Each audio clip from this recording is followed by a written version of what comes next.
Hi, my name is George Harold Millman. I write about politics under the blog name The Rebel Without a Clause, and today I want to read to you an open letter to Catherine Fookes MP, who is my MP, regarding Early Day Motion 240. This is what I wrote, and if you'd like to email your MP, I'll explain how to do that at the end of the video. Dear Catherine, my name is George Harold Millman. I am a writer and social justice campaigner based in your constituency, and I write about politics under the blog name The Rebel Without a Clause. We have met a number of times, largely through my partner Owen's disability rights campaigns. I am writing to you concerning Early Day Motion 240, which has been put forward by your Labour colleague Nadia Whittome and sponsored, amongst others, by your other Labour colleagues Stella Creasy, Kate Osborne and Lorraine Beavers. The EDM proposes that the draft Code of Practice for Services, Public Functions and Associations be disapproved. As you probably know, the relevant code is highly contentious because it concerns access to public spaces, including gendered spaces, for transgender people. This is a subject that has become increasingly talked about in recent years. Your Labour colleague Samantha Niblett appeared on Politics Live this week to talk about compassion and respect for the trans community. And one thing she said that really stayed with me was that in 2017, there were only 3 organisations actively campaigning against trans rights. There are now 51. For a group of people which makes up around 0.5% of the UK population. The new Code of Practice is both discriminatory and unenforceable.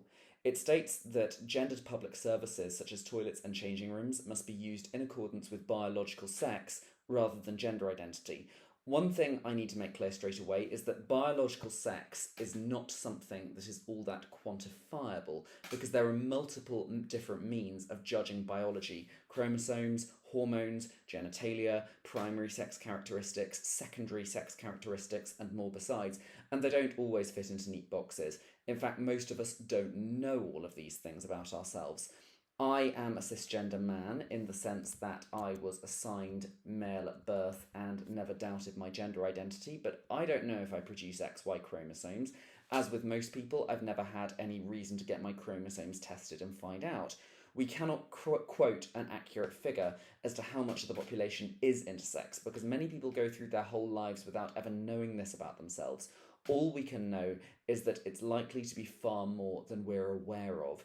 Although I'm not any kind of expert, and it certainly needs more research, it is my belief that being transgender is likely to be a form of being intersex, because if you can be born with characteristics of more than one sex, it's not a great leap from there into being born seemingly with all the physical characteristics of one sex, but to know inherently that you're the other.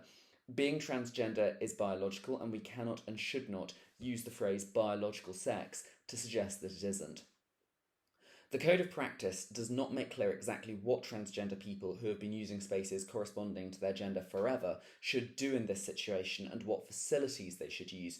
Transgender people, commonly fearmongered about as potentially being perpetrators of sexual assault, are actually far more likely to be the victims of violent crime than the perpetrators. This is, of course, of particular concern for trans women who, if forced into male spaces, are potentially putting themselves into an extremely dangerous place.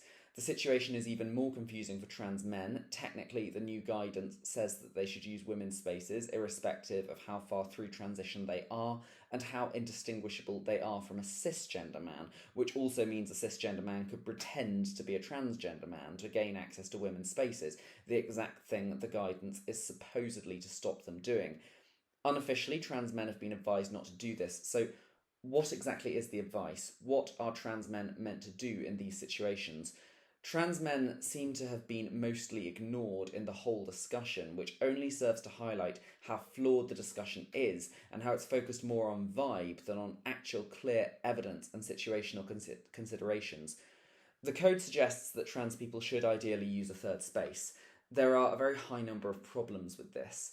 Firstly, not every facility has a third space, nor the resources to build one. Secondly, having a third space just for trans people would mean trans people would be forced to out themselves if they used it, which is discriminatory to any trans person who does not wish to be upfront about their trans status. Thirdly, it causes problems for disabled people. Much of the time, a third space will be the disabled facilities, which then increases demand for these facilities and means disabled people will have less access to them. Being trans is not a disability, and particularly as a disability rights campaigner, I have to make clear that we must not pit one vulnerable group against another. Fourthly, this is just immoral anyway and bears some resemblance to apartheid South Africa. We must not have trans people in a separate moral category to cis people. Doing that is completely at odds with a fair and just society.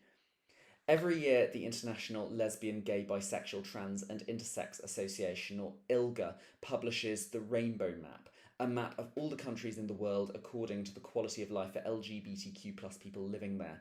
From being first in Europe in 2015, shortly after having legalised same-sex marriage, the UK is now 22nd out of 49 countries, just above halfway down.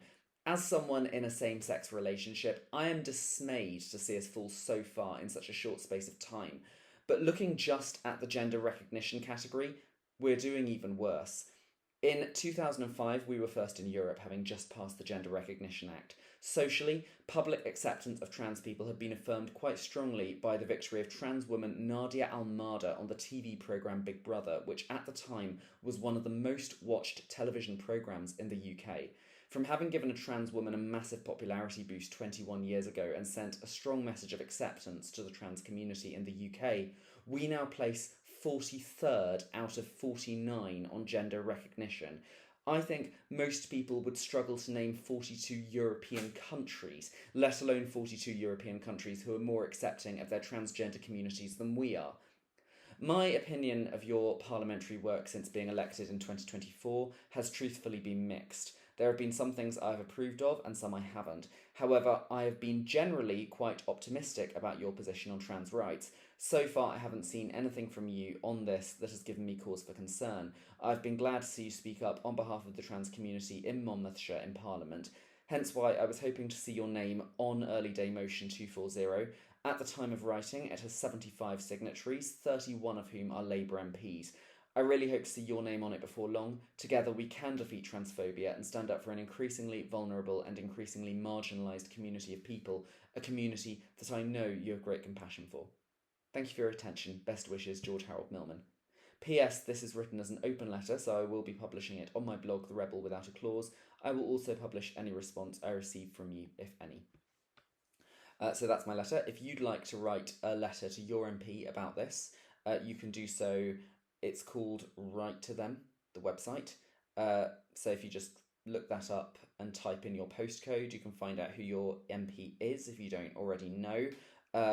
You should only write to your own MP because they usually only listen to people in their own constituencies because of parliamentary rules, unless you want to write to a particular person because of their work in a certain area, such as an equalities minister or something like that. Apart from that, generally it's good to only write to your own. Thank you so much for watching. If you'd like to see more content like this, then please do keep following my blog, my videos, my written blogs on Blogger, YouTube, Facebook. I haven't written enough blogs recently, and I used to be really good with it, so I'm really going to hope to pick it up throughout the second half of this year. I do this voluntarily amongst a load of other things. Hope to see you soon. Thanks. Bye.